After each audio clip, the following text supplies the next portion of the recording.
આમ આદમી પાર્ટીના ડેડિયાપાડાના ધારાસભ્ય ચૈતર વસાવાએ વિડીયોના માધ્યમથી જણાવ્યું હતું કે આજે નર્મદા કલેક્ટર અધ્યક્ષ સ્થાને જિલ્લા સંકલન અને ફરિયાદ નિવારણ સમિતિની બેઠક યોજાઈ હતી, જેમાં ચૂંટાયેલા પ્રતિનિધિઓ અને જિલ્લાના તમામ વિભાગોના અધિકારીઓ ઉપસ્થિત રહ્યા હતા। આ બેઠકમાં નર્મદા જિલ્લામાં હાલમાં ચાલી રહેલા ડામરના રોડના તમામ કામો સત્વરે અને સમય મર્યાદામાં પૂર્ણ કરવામાં આવે તે માટે રજૂઆત કરવામાં આવી હતી। સાથે સાથે જિલ્લાના અનેક વિસ્તારોમાં પીવાના પાણીની સમસ્યાઓ ઊભી થતી હોવાના મુદ્દે નવા હેન્ડપંપો મૂકવામાં આવે અને જે હેન્ડપંપો રિપેર કરાવવા યોગ્ય છે તેને તાત્કાલિક રિપેર કરાવવામાં આવે તે માટે ગ્રામ પંચાયતો, પાણી પુરવઠા વિભાગ અને તાલુકા પંચાયતોને તાકીદ કરવા રજૂઆત કરવામાં આવી હતી। ઉપરાંત મનરેગા હેઠળ વધુમાં વધુ લોકોને રોજગારી મળે, ફોરેસ્ટ વિભાગમાં સ્થાનિક લોકોને રોજગાર આપવામાં આવે અને વિવિધ વિભાગોમાં કામ કરતા રોજમદાર ઉપરાંત મનરેગા હેઠળ વધુમાં વધુ લોકોને રોજગારી મળે, ફોરેસ્ટ વિભાગમાં સ્થાનિક લોકોને રોજગાર આપવામાં આવે અને વિવિધ વિભાગોમાં કામ કરતા રોજમદાર કર્મચારીઓને સરકારના લઘુત્તમ વેતન ધારા મુજબ યોગ્ય વેતન મળે તે મુદ્દે પણ રજૂઆત કરવામાં આવી હતી। નર્મદા જિલ્લામાં પેટ્રોલ અને ડીઝલની અછત સર્જાતા ખાસ કરીને સાગબારા, ઝીપડા અને ડેડિયાપાડા તાલુકામાં લાંબી લાઈનો લાગી રહી છે, ત્યારે સરકાર અને સંબંધિત તંત્ર લોકોની સમસ્યાનું તાત્કાલિક નિરાકરણ લાવે તેવી માંગ પણ કરવામાં આવી હતી। ખાતરની અછત મામલે પણ સત્વરે નિરાકરણ આવે તેની રજૂઆત કરી છે। ચૈતર વસાવાએ વધુમાં જણાવ્યું હતું કે 73 ના ભંગની ફરિયાદો, લેન્ડ ગ્રેબિંગ અને પૈસા એક્ટના ભંગની ફરિયાદો મળી રહી છે, જેના પર તંત્ર દ્વારા તાત્કાલિક કાર્ય કરવામાં આવે તેવી માંગ કરવામાં આવી છે। સાથે સાથે આરટીઓ વિભાગ દ્વારા નર્મદા જિલ્લામાં ગેરકાયદેસર રીતે ઊભી કરવામાં આવેલી ચેકપોસ્ટો જેમ કે ઘનસેરા, વેસરા ટેકરા, સેતપુર, કલખાલા, ગમથાલા ખાતે ખેડૂતો શાકભાજી વેચવા જતા લોકો અને સામાન્ય નાગરિકોને હેરાનગતિ થતી હોવાના મુદ્દે પણ ગંભીર રજૂઆત કરવામાં આવી હતી। આજે કલેક્ટર શ્રી નર્મદાની અધ્યક્ષતામાં જિલ્લા સંકલન એવં ફરિયાદ નિવારણ સમિતિની બેઠક હતી, જેમાં ચૂંટાયેલા પ્રતિનિધિ અને જિલ્લાના તમામ વહીવટી તંત્રના અધિકારીઓ ઉપસ્થિત હતા। ત્યારે નર્મદા જિલ્લામાં હાલમાં જે ડામરના રોડના કામો અધૂરા છે તેને સત્વરે મહિનાની અંદર તમામ કામો પૂર્ણ કરવા માટેની અમે રજૂઆત કરી છે।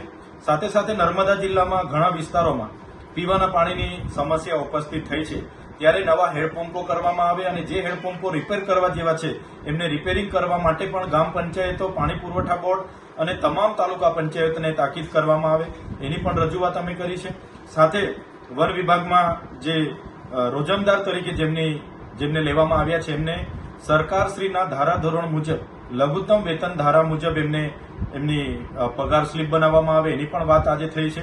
સાથે સાથે નર્મદા જિલ્લામાં જે પેટ્રોલ અને ડીઝલની અછત સર્જાય છે એમાં ખાસ કરીને સાગબારા, ચીકદા અને ડેડિયાપાડા તાલુકામાં આજે લાઈનો પડી છે, ત્યારે અમે સરકારશ્રીને અને એના વહીવટી તંત્રને જણાવ્યું છે કે તમે પણ કેટલો સ્ટોકની સપ્લાય આજે બાકી છે અને કેટલી કટોકટી છે એની પણ સરકાર લોકોને એનો ખુલાસો કરે, લોકોનું ધ્યાન પર એ બાબત મૂકે। એ જ પ્રકારે ખાતરની આજે અછત છે, તો આ ખાતરની અછત પણ સત્વરે એનું નિરાકરણ આવે એ બાબતે પણ મેં આજે રજૂઆત કરી છે। મનરેગાની જે રોજગારી ચાલુ થઈ છે એને વધારે ને વધારે લોકોને રોજગારી આપવામાં આવે, ફોરેસ્ટ વિભાગમાં રોજગારી આપવામાં આવે અને મનરેગામાં જે ફેસ આઈડી દ્વારા હાજરી પુરાય છે એની જગ્યાએ ફિંગરપ્રિન્ટ કાં તો કોઈ પણ માસ્ટર દ્વારા હાજરી પૂરવામાં આવે એની પણ આજે અમે રજૂઆત કરી છે। સાથે સાથે 73 ના ભંગની જે ફરિયાદો મળી છે, લેન્ડ ગ્રેબિંગના ભંગની ફરિયાદો મળી છે, પૈસા એક્ટના ભંગની ફરિયાદો મળી છે, એના ઉપર પણ વહીવટી તંત્ર દ્વારા સત્વરે કામ કરવામાં આવે એની અમે વાત મૂકી છે।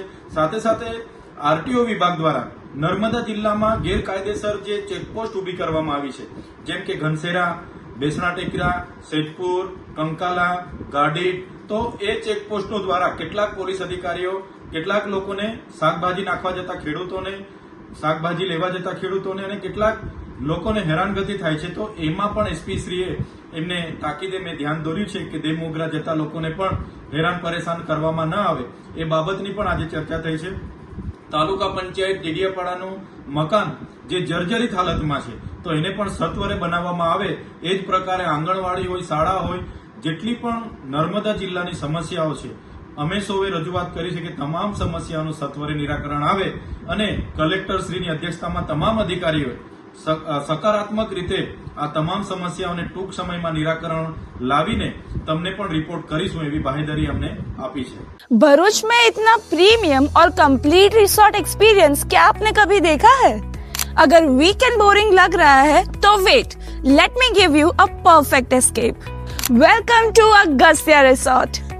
भरूच से सिर्फ 10-15 मिनट की ड्राइव करके आप एक ऐसी जगह आ जाओगे जो है शहर के शोर से दूर और ले आएगा आपको नेचर की गोद में। जैसे ही आप एंटर करते हो, यहाँ की ग्रीनरी और ओपन लग्जरी स्पेस आपको इंस्टेंटली रिलैक्स कर देगी। यहाँ का सबसे unique experience, dining under mango trees. Imagine कीजिए आम के पेड़ों की ठंडी छांव, वुडन सीटिंग और फार्म फ्रेश ऑथेंटिक टेस्ट। ये फाइन डाइन रेस्टोरेंट आपके डिनर को एक मेमोरेबल एक्सपीरियंस बना देगा। स्टे के लिए यहाँ है 4 प्रीमियम एसी रूम्स जो मॉडर्न एमिनिटीज से फुल्ली इक्विप्ड है। Refreshing swimming pool, luxury jacuzzi for premium feel, dedicated kitchen setup जो प्राइवेट पार्टीज के लिए बिल्कुल परफेक्ट है। यहाँ बोर्डम का कोई चांस ही नहीं है। For entertainment we have pickleball court, cricket play area, badminton and bouncer ball, indoor games for kids and adults also available. सिर्फ चिल करने के लिए ही नहीं, सेलिब्रेशंस के लिए भी ये भरूच की बेस्ट डेस्टिनेशन है। Huge party plot, massive 3000 plus guest की कैपेसिटी, वेडिंग्स, कॉर्पोरेट इवेंट्स या ग्रैंड बर्थडेज के लिए best. Celebration ready VIP food court, music system और प्रोजेक्टर सेटअप, मतलब अब हर इवेंट बनेगा नेक्स्ट लेवल। तो चाहे वीकेंड चिल प्लान करना हो या अपनी लाइफ का कोई भी बड़ा इवेंट होस्ट करना हो, Agastya resort is the best place. Navipur Janaur road पर लोकेटेड इस प्यारे से रिसोर्ट की और डिटेल्स जानने के लिए नीचे दिए गए नंबरों पे बात करें और एक्सपीरियंस करें इस प्यारे से रिसोर्ट के सूदिंग एम्बियंस को।